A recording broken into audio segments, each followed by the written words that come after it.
Assalamualaikum warahmatullahi wabarakatuh. Halo sahabat semua. Hari ini kita akan menceritakan kisah sahabat Rasulullah sallallahu alaihi wasallam.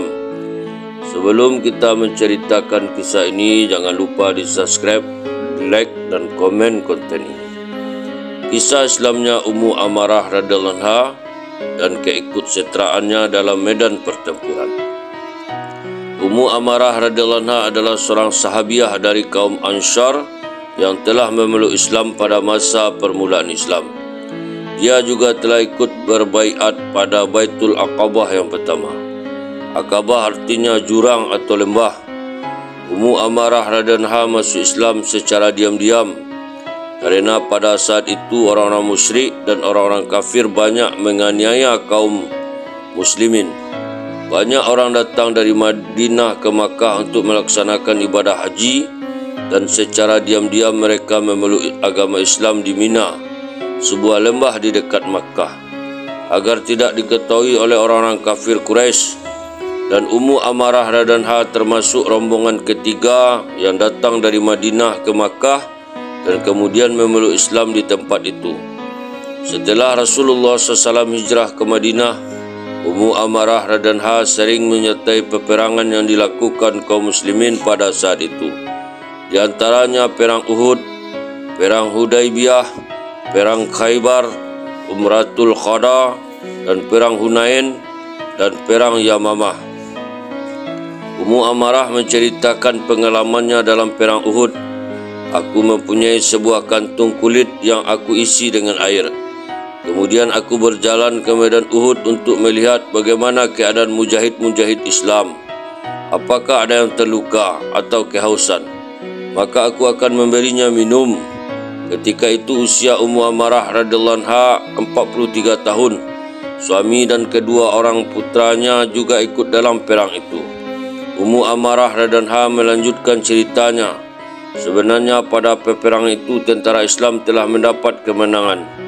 Ketika kemenangan atas orang-orang kafir itu sudah tampak, saat itu aku berada di dekat Rasulullah SAW. Apabila ada orang kafir mendekati Rasulullah SAW, maka aku akan melawannya. Pada mulanya Ummu Amarah radhiyallahu anha tidak memiliki sebuah perisai untuk menahan serangan orang kafir. Tapi pada akhirnya dia mendapatkan juga perisai itu. Ia membawa sebuah buntalan kain berisi perban yang diikat di punggungnya. Jika di antara tentara Islam yang terluka, dia akan segera mengeluarkan satu perban dan mengikatnya ke atas luka itu. Ummu Amarah radhiyallahu anha telah banyak menolong tentara Islam, tetapi ia sendiri banyak mendapat luka di tubuhnya.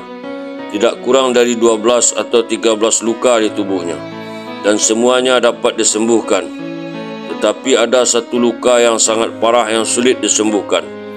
Ummu Sa'id radhiyallahu anha berkata, aku melihat di tangannya ada luka yang sangat dalam. Maka aku bertanya, mengapa engkau terluka separah begini? Ia menjawab, pada perang Uhud ketika orang-orang berlari ke sana kemari dalam keadaan panik, Ibnu Kumiyah menyerang sambil berteriak, di manakah Muhammad? Aku berpikir-pikir jika ia sampai melukai Rasulullah SAW, maka tidak ada kebaikan padaku. Aku dan Mus'ab bin Umair radhiyallahu anhu dibantu oleh beberapa orang sahabat lainnya berusaha untuk melawannya. Akhirnya tanganku diserang olehnya, tapi aku tetap berusaha melawannya. Namun karena ia memakai 2 rangkap baju besi, sehingga ia dapat melarikan diri. Sedangkan lukaku ini sangat parah, sehingga walaupun aku telah mengobatinya selama 1 tahun, luka itu belum juga sembuh dan tidak ada perubahan sedikit pun. Dalam keadaan sakit yang demikian parah, Rasulullah SAW mengumumkan untuk ikut dalam perang Hamarul Asad. Ummu Amarah radhiyallahu anha juga menyambut perang itu dengan penuh siap siaga. Tetapi karena pendarahan pada lukanya benar-benar tidak mengizinkannya untuk berangkat, maka ia tidak dapat menyertai pertempuran itu. Ketika Rasulullah SAW kembali dari perang Hamarul Asad, maka yang pertama kali beliau tanyakan adalah Ummu Amarah radhiyallahu anha. Rasulullah SAW sangat gembira ketika mengetahui bahwa Ummu Amarah radhiyallahu anha dalam keadaan sehat. Selain dari luka tadi, Ummu Amarah radhiyallahu juga mendapat luka lain yang dideritanya akibat perang Uhud. Ummu Amarah radhiyallahu bercerita, orang-orang kafir itu bertempur dengan menunggang kuda, sedangkan aku hanya berjalan kaki. Seandainya mereka berjalan kaki sepertiku, tentu mereka akan mengetahui siapa sebenarnya kami. Ketika salah seorang dari mereka datang dengan menunggang kuda untuk menyerang aku hanya bertahan dengan perisai saja dan merebut pedang yang ia pegang. Ketika ia berbalik, aku langsung menebas kaki kudanya, sehingga ia dan kudanya terjatuh. Ketika Rasulullah SAW melihat hal ini, maka beliau segera menyeru anakku untuk membantu.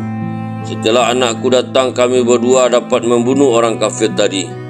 Anaknya yang bernama Abdullah bin Zaid radhiyallahu anhu bercerita, suatu ketika tanganku terluka dan keluar darah bercucuran tiada henti. Rasulullah SAW bersabda, balutlah lukamu dengan sorban. Kemudian ibuku datang dengan membawa kain perban dan dibalutkan ke lukaku. Setelah ia berkata, pergi dan bertempurlah lagi melawan orang-orang kafir itu. Melihat kejadian ini, Rasulullah SAW bersabda, Ummu Amarah, engkau begitu bersemangat, adakah orang yang memiliki semangat sepertimu? Pada saat itu juga Rasulullah SAW sering mendoakan Ummu Amarah radhiyallahu dan keluarganya serta memuji keberaniannya. Ummu Amarah radhiyallahu bercerita, ada seorang kafir yang lewat di depanku. Kemudian Rasulullah SAW bersabda kepadaku, orang inilah yang telah melukai anakmu. Kemudian aku maju dan menyerang pahanya. Orang itu pun terluka dan jatuh. Rasulullah SAW tersenyum dan bersabda, luka anakmu sudah terbalas. Kemudian kami maju menyerang musuh-musuh kami. Ketika Rasulullah SAW berdoa untuk kami, aku meminta kepada beliau, ya Rasulullah, berdoalah agar Allah menjadikan aku sahabat engkau di surga nanti. Kemudian Rasulullah SAW pun berdoa.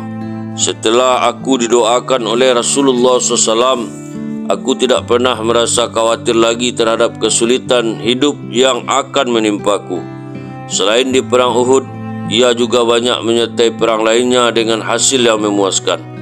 Setelah Rasulullah SAW wafat, banyak orang yang murtad dan terjadilah perang Yamamah. Ummu Amarah radhiyallahu juga menyertai perang Yamamah itu, sehingga ia mendapat 11 luka di tubuhnya dan satu tangannya terpotong. Dalam keadaan penuh luka inilah dia sampai di Madinah. Hikmah, beginilah keberanian seorang sahabiah. Walaupun dalam perang Uhud dia berusia 43 tahun dan dalam perang Yamamah berusia 52 tahun, tetapi ia begitu bersemangat. Pada zaman ini siapa yang berani bertempur melawan musuh-musuh Allah dalam usia yang demikian tua? Alhamdulillah, itulah kisah sahabat Rasulullah SAW. Semoga menjadi ittiba, pelajaran yang berharga bagi kita dan menambah ketaatan kita kepada Allah dan Rasulnya. Kita tutup dengan doa, Subhanallah wa bihamdihi, Subhanallah wa bihamdika, Ashhadu an la ilaha illa anta astaghfiruka wa atubu ilaik. Assalamualaikum warahmatullahi wabarakatuh.